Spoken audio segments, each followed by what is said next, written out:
Grand 2, 1792, 1799, la Première République. La République, c'est un régime sans roi.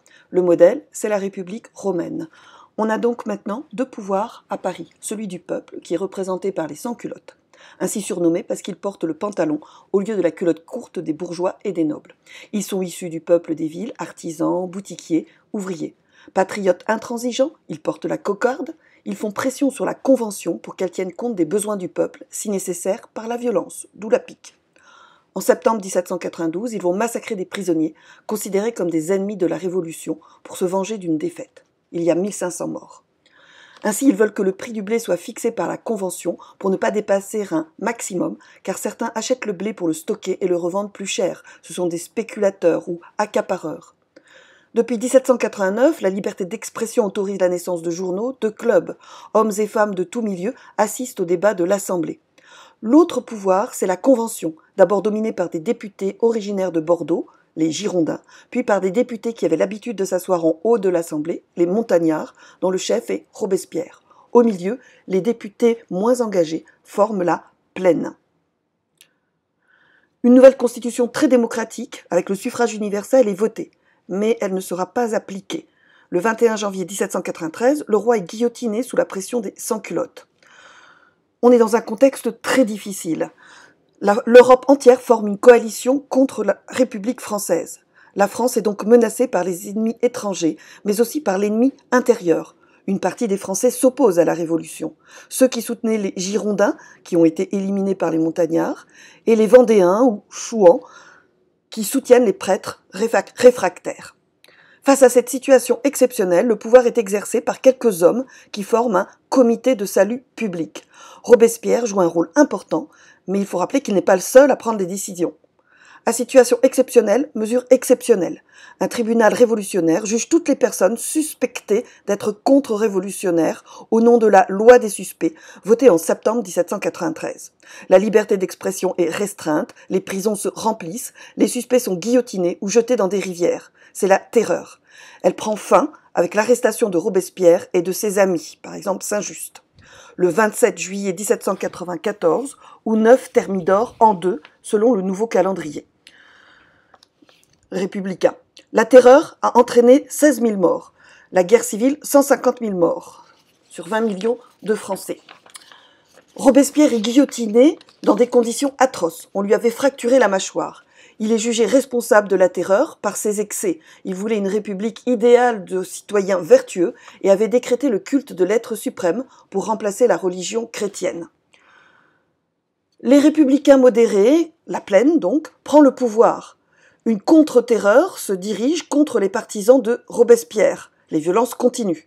C'est la Convention thermidorienne qui élabore ainsi une autre constitution votée en 1795 et installe le directoire. Ce nouveau régime confie le pouvoir à plusieurs personnes, les directeurs, pour essayer d'éviter une dictature. Mais la situation est fragile, les prix s'envolent, la misère est grande. Les partisans de Robespierre et les royalistes essaient de reprendre le pouvoir. Le régime a besoin de l'armée pour y faire face. C'est ainsi qu'un jeune général, Louis-Napoléon Bonaparte, très populaire grâce à ses victoires en Italie et sa campagne en Égypte, est poussé à faire un coup d'État qui renverse le directoire les 9 et 10 novembre 1799 ou 18 et 19 Brumaire en 7. Le consulat et l'Empire se mettent alors en place. C'est la fin de la République. Est-ce la fin de la Révolution ? Pas forcément, car sur de nombreux points, Napoléon, qui est un enfant de la Révolution, qui a connu son ascension sociale grâce à la Révolution, continue à suivre les principes de cette révolution. Le consulat, en référence aux consuls qui étaient des magistrats à Rome, sont nommés, et théoriquement, ces 3 consuls sont égaux. Mais rapidement, Bonaparte s'empare de la présidence du consulat. En 1802, son immense popularité lui permet de devenir consul à vie. Il obtient le droit de désigner son successeur. Les citoyens peuvent certes être consultés par plébiscite, mais le dernier a lieu en 1804. Bonaparte devient alors empereur des Français le 18 mai 1804. Il est sacré en présence du pape Pie VII le 2 décembre 1804. Le pouvoir personnel de Napoléon Ier est renforcé. Il reprend les fastes de la monarchie et crée une nouvelle noblesse d'empire qui côtoie les anciens nobles exilés pendant la Révolution qu'il a autorisés à rentrer en France. Il utilise toutes les ressources de la propagande pour asseoir son pouvoir.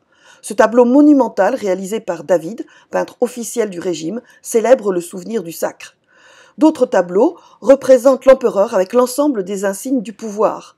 Ceux-ci sont empruntés au rituel de l'ancienne monarchie, le manteau d'hermine, la main de justice, le sceptre, ainsi qu'au souvenir de l'ancienne Rome impériale, l'aigle, la couleur pourpre, la couronne de laurier. L'aigle devient un symbole familier pour les Français. Le régime autoritaire se manifeste surtout par un contrôle permanent des esprits. La presse est contrôlée, la police organise la surveillance de la population et même rédigé un catéchisme impérial destiné à la jeunesse. La bourgeoisie soutient Napoléon Ier car il réorganise la France et permet à l'économie de repartir après les désordres de la période révolutionnaire. Napoléon s'appuie sur une administration centralisée. Les préfets relaient ses ordres dans les départements créés par la Révolution. Il crée la Banque de France en 1800 et le franc germinal en 1803. Il crée les lycées pour la bourgeoisie afin de récompenser et former des élites fidèles au régime. La Légion d'honneur est créée en 1802. En mars 1802 est promulgué un code civil qui redéfinit les relations entre les personnes et fonde un nouveau droit. Ces réformes gardent certains principes de la Révolution, égalité en droit et devant l'impôt des citoyens. Mais les femmes et les ouvriers sont en position d'infériorité. Les premières sont soumises à l'autorité du mari, les seconds sont surveillés par un livret ouvrier qui consigne tous leurs emplois et comportements. Ils n'ont pas le droit de grève. L'esclavage, aboli par la Révolution, est rétabli.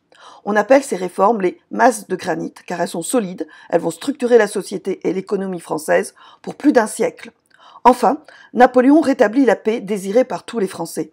Il autorise des nobles émigrés à revenir, il signe un accord avec le pape, le concordat de 1801, par lequel il est décidé que le clergé est rémunéré par l'État, concordat qui s'applique encore aujourd'hui à l'Alsace et à la Moselle. Cependant, le bonapartiste repose sur une politique extérieure qui recherche la gloire.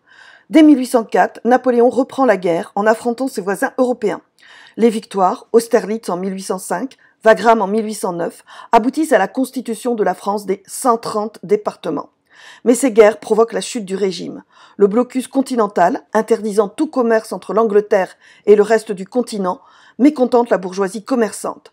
La campagne contre la Russie qui contournait ce blocus est un désastre. Napoléon perd 3000 de ses fidèles grognards, vaincus par le général Hivert, et les restes de la grande armée s'effondrent en 1813 à la bataille de Leipzig. Napoléon abdique une première fois en 1814, puis, après avoir tenté de revenir au pouvoir, les 100 jours, il abdique à la suite de la défaite de Waterloo contre les Anglais en 1815.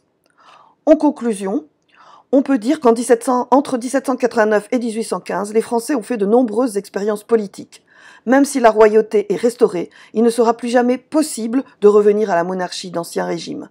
Le peuple, comme la bourgeoisie, ont une nouvelle culture politique. Ce n'est pas encore la démocratie, mais l'idée d'une souveraineté populaire est acquise.